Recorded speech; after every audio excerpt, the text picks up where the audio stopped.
Today we're going to discuss just getting started with your first processing sketch. So if you don't have processing installed already, you can go down to processing.org and go ahead and download that. It's multi-platform, so you can download the appropriate thing, and they'll give you instructions on how to do that, download that. So let's have it, hopefully have it downloaded, and let's go ahead and open up processing. And I'm just going to show you some of the basics of three general areas that you need to sort of get your most sketches would include. Okay, so the first is, are we already looking at it? Is the first is sort of your root sketch level, which is anything we're typing in here will be part of that. For example, global variables declared here, which we'll talk about later, will be available to the entire sketch. All right, but just so we're aware that that's an area that we're going to be adding code to.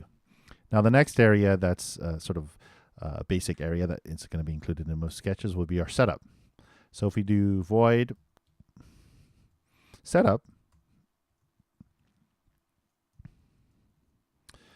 that's going to be area. And basically what setup does is it runs once. At the very beginning, when you run your sketch, everything in setup runs one time, and then it stops. So its purpose is exactly as it's named.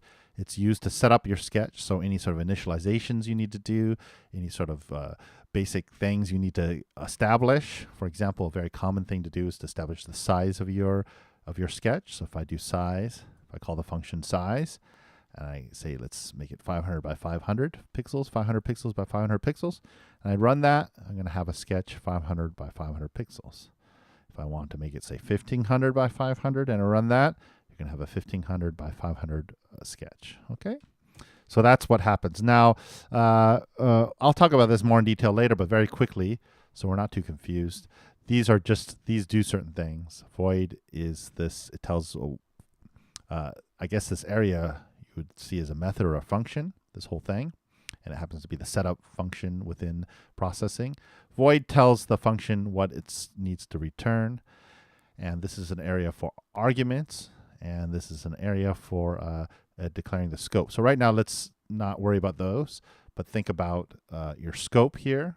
And so everything within these two curly brackets is going to be run one time at the very beginning of your sketch. All right, and then the next area probably that is essential for any sort of drawing or animation is called draw. And we set it up the same way, VOID draw, again with the open and close parentheses, and again with the curly brackets to declare scope. And what draw does is it runs on a loop. Later on, if you start programming in the Arduino IDE, which is very similar to this one, it's actually called loop instead of draw. So draw is essentially a loop, but since it's used for drawing, you can think of it as a sort of a drawing rate. And what draw does is it runs at a frame rate.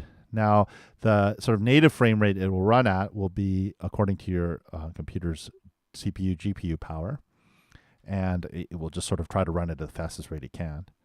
But you can also preset the frame rate by using the function frame rate with a capital R and put some argument within these parentheses, which will be the frame rate you want to set it at. So if I wanted to go 24 frames a second, I would do that. And slightly confusing, but interesting enough is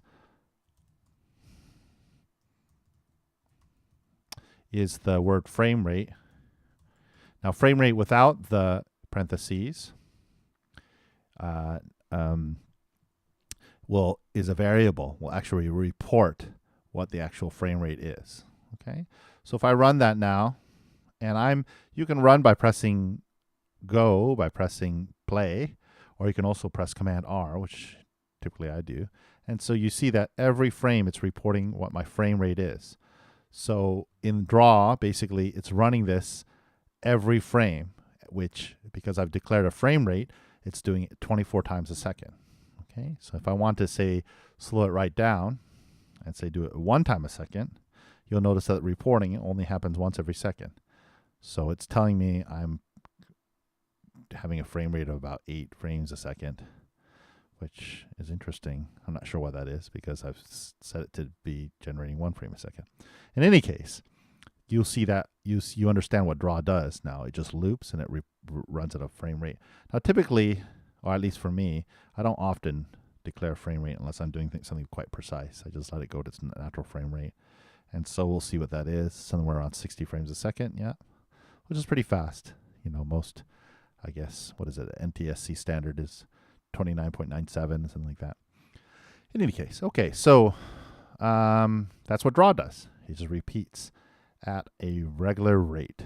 Okay, so I'm going to end this tutorial here, keep it short and simple, but basically in review, getting started with processing, you download, and you're ready to go pretty much very quickly. Most sketches include this sort of blank area, the root, of course. They include a setup and a draw. Setup will run once at the very beginning, and it will set things up, and you'll see more and more its uses as you go on. And draw runs at a loop. So it runs everything within draw will run at a frame rate, and it'll just keep repeating itself throughout the life of your sketch.